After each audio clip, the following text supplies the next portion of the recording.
Halo, aku Aziza, salam kenal semuanya.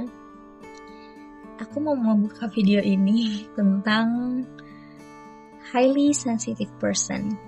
Pernah gak sih kamu ketemu orang yang terlalu sensitif gitu, tapi ternyata ada suatu traits, dan ini bukan disorder, bukan sebuah penyakit, tapi traits.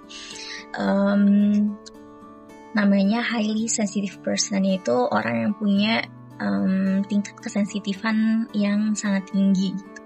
Dan aku pernah baca bukunya, terus aku tes tentang highly sensitive person itu, ternyata 10 dari 12 pertanyaan itu aku jawabannya menunjukkan bahwa aku termasuk orang dengan highly sensitive person. Dan itu emang kerasa banget, bahkan bukan hanya tentang hati yang sensitif, tapi beberapa indraku itu sangat-sangat sensitif. Misalnya seperti indera peraba, indera penghidup, kemudian pendengaran, kemudian penglihatan, dan lain-lainnya gitu. Tapi itu termanifestasi dengan hati ya, dengan hati yang sangat sensitif gitu, jelek gitu, atau kayak rasanya perih banget nih gitu.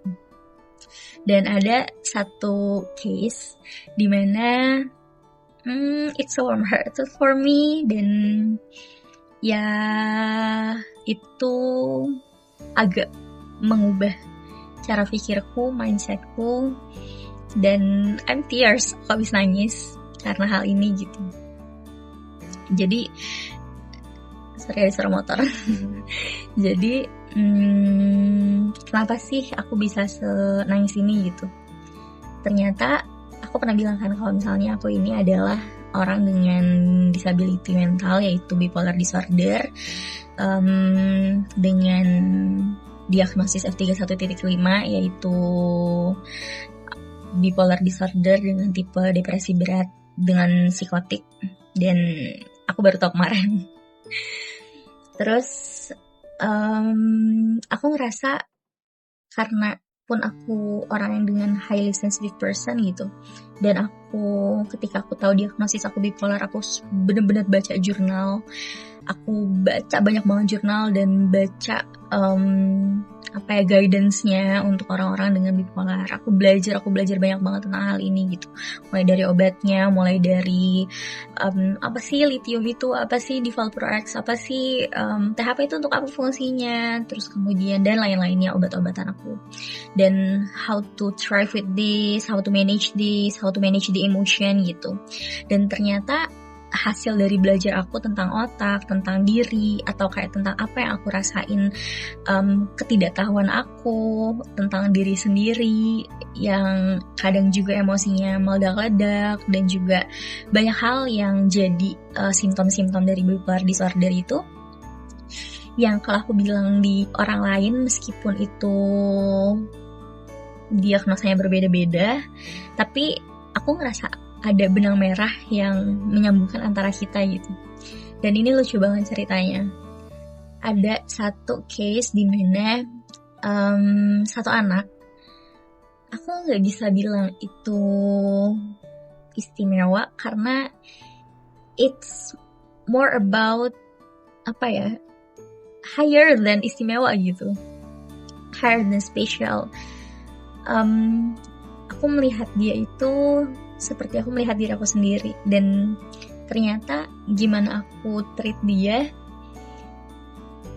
aku jadi kayak bisa merasakan apa yang ada di frekuensi otaknya, kemudian aku bisa mendengarkan kata hatinya, aku bisa merasakan apa yang di dalam hatinya, sehingga ketika dia menunjukkan sifat menunjukkan sikap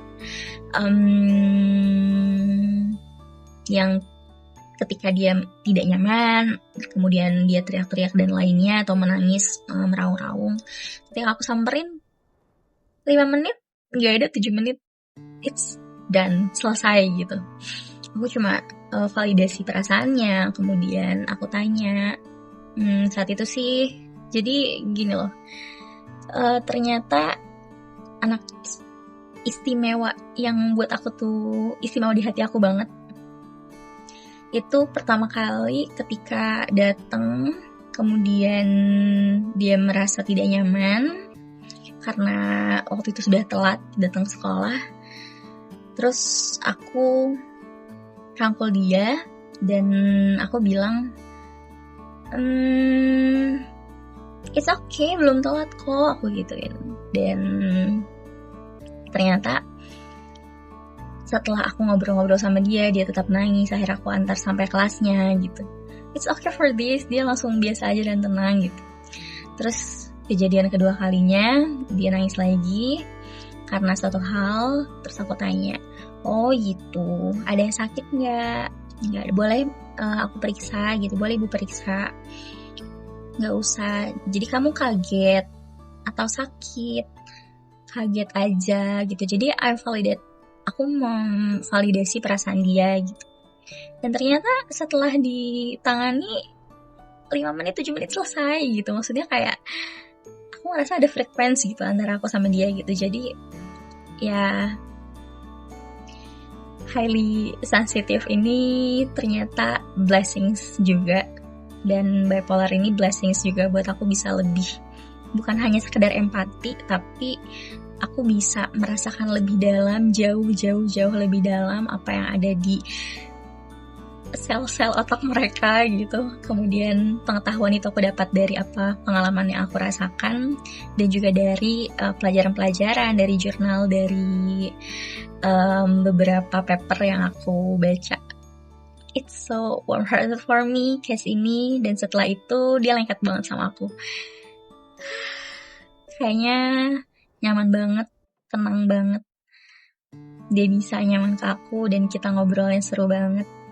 Dan ketika aku tanya ke orang lain, menenangkannya kok gampang ya, aku gituin.